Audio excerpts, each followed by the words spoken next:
So pretendians are people who falsely claim to be Native for their careers. Okay. So these aren't people who are privately reconnecting or seeking a private. These are people who have sometimes built their career for decades. And so, I think in October I did a piece for the San Francisco Chronicle where basically, I revealed that Sashing Littlefeather was not.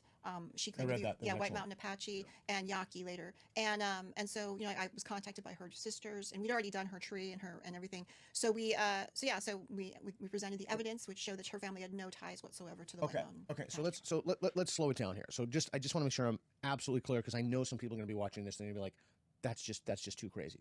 That could not possibly be true, because that's when I started thinking, I'm like, this is just too insane. Okay, so there are people who are pretending to be Indians, and are they called Pretendians?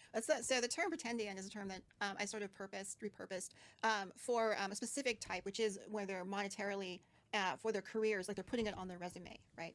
And so so they're really capitalizing on it, right? Okay, so they're pretending to be Indians. Yeah, and so so it's I call a wannabe someone who's doing it privately, right? But a pretendian is someone who's doing it professionally. Okay. We go back to the ancestor that they're claiming is hiding out as a white person. We build out that person's family tree. So like a person doesn't exist in a vacuum. They have parents, they have grandparents, they have brothers, they have sisters, they have cousins, they have nieces and nephews. Not all those people are going to hide out as white people. Some of them are going to go on the Trail of Tears. I mean, and when I was covering the first example, the first story I did on Pretendianism was in 2015. I did an article. That's a whole ism. I did an article in 2015 for the Daily Beast and for Indian Country Today on I went to Dartmouth College, and my alma mater hired a Pretendian to run the Native American program, which is a retention program. Is that where they go? Is that where a lot of these people go? They go into academia? Yes, academia is basically a Pretendian factory, and so people they begin by box checking, and then they race shift more, and so they in this case she was claiming her grandfather had started his own tribe in the 70s, right? And then this tribe later fell into trouble because all the leaders were convicted of molesting 13-year-old girls in Lenape sex magic sweat lodges in Ohio. And these are all white people? Yes, they're all pretending to be Indian. So she inherited his tribe, which was a nonprofit. A tribe of pedophiles. Yes, and claiming to be Lenape in Pennsylvania. And of course, the Lenape, also known as the Delaware Indians, they were removed from Pennsylvania around 1830. And they were moved to Indian Territory, Oklahoma, and also some of them went to Wisconsin. Okay. And so there are two federally recognized Delaware tribes in Oklahoma. Okay. And so, but because they've been gone so long, in the 1970s, all these Pretendians popped up. And there are all these white people living in Pennsylvania who claim that they hid out for 150 years as white people. And so, but the thing is, there's a blog called Fake Indian Blog, and they did her tree, and they found out that her grandfather's family came from Ireland in 1902. Like, they weren't even around when the Lenape were removed from Pennsylvania. Okay. And so they were still in the old world. So when she was confronted with this, you know what she said? No. She said, well, my Indian ancestors stole the identity of that Irish family. Yeah, they never admit that they're lying. And so, so she is still at Dartmouth. She's no longer the Native Americans program. She's a dean now, a freshman. Okay, this is so crazy. Yeah. I mean, this is truly. Listen, I know you don't know me, but I traffic in crazy, and this is another level of crazy. So let me make sure I got this right. A couple questions though. So these people exclusively white or primarily white or what? So on our list, primarily white, just because they're most successful at it. I mean, and so, but there are people of all races. We have, of course, in Hollywood, a lot of them are Eurasian, people who have one white American parent and one Asian parent, and they claim through the white parent they're part Indian, but they use their Eurasian looks to get Native roles.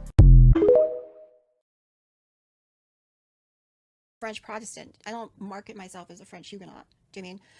There's a point at which, we are citizens of nations. We're political. We're not racial. A native citizen of a native nation can be of any perceived race. Two people can look identical, and one can have legitimate native, political and ancestry. Others not. The problem with DNA is that tribes don't participate in those DNA databases. They boycott them because of the issue of our DNA being so rare. It's viewed as a sort of commodity over which we have very little control. I wrote a piece about this in Motherboard Vice News on the National Institutes of Health attempt to try to circumvent tribal authority and to gain access to our DNA. And so, so we don't participate. So the DNA database they have is not from Native people here in the U.S. So, it's from other parts of the hemisphere. Oh, okay. Yeah. Okay. And also, it's not. You can't. There's not enough DNA to tell what tribe you are. So it's complete. The only way tribes use DNA is for paternity testing. What about Elizabeth Warren? So her, her tiny amount, that's within the realm of error, right?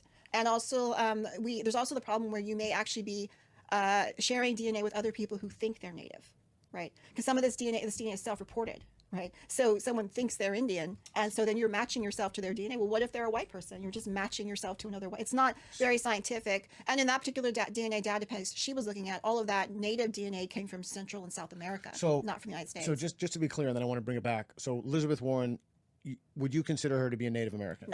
No, she has no, we looked at her tree. I wrote about her use of DNA in NBC News. I wrote a piece about why what she did was so harmful to tribal sovereignty. Because we are sovereign nations, we're nationalities, we're not, little bits of DNA. I mean, if someone were to find out they had a little bit of European DNA, does that mean that they have a right to declare themselves a German citizen? But And they don't even know what European tribe. Correct me if I'm wrong, but European... didn't she received some financial benefit from, correct me if I'm wrong, I'm not an expert I don't know about that, really. I do know that the only thing I really know of is that when she was at Harvard as a law professor, when folks were protesting the lack of a woman of color in the law school in the 90s, Harvard trumped out her name as evidence that they did have.